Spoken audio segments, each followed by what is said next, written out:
पित्याच्या घरी आली.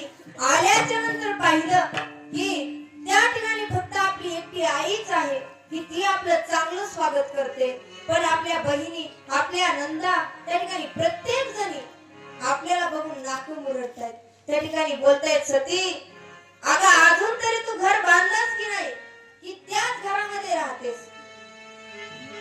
सती घर बांधलं की नाही की स्मशानामध्ये राहतेस? अगं सती अजून पण गाडी घेतली का नाही की अजून पण त्या बैलावरतीच कुठे पण जातेस फिरायला? सती तुझा मालक अंगावरती दागिने घालतो की नाही अजून पण? का अंगाला राख लावून आणि गळ्यामध्ये सापा अडकून फिरतो?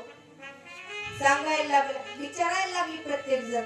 सती मातेला हिणवताय, सती तुझ्या मालकानं अजून पण अंगावरती कपडे घालायला सुरुवात केली की नाही की अजून पण ते वाघाचे कातडेच अंगावरती घालतो?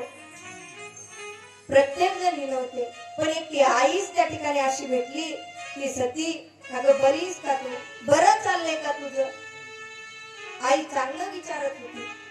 आणि खऱ्या अर्थानं जर पाहायला गेलं तर जीवनामध्ये तुम्ही कधीही माहेराला जा, त्या ठिकाणी गेल्याच्या नंतर जोपर्यंत तुमची आई आहे ना तोपर्यंत कधीच मोकळ्या हाताने तुम्ही घरी परत जाऊ शकत नाही.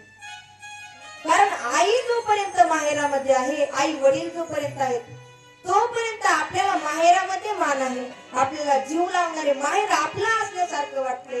पण एकदा का आई वडील निघून गेले की ते माहेर सुद्धा परक्यासारखं वाटते. सती मातेला सगळे हिणवतात. पण त्या ठिकाणी आई चांगलं जीव लावणारी भेटली. पित्याला म्हटली, बाबा अहो तुम्ही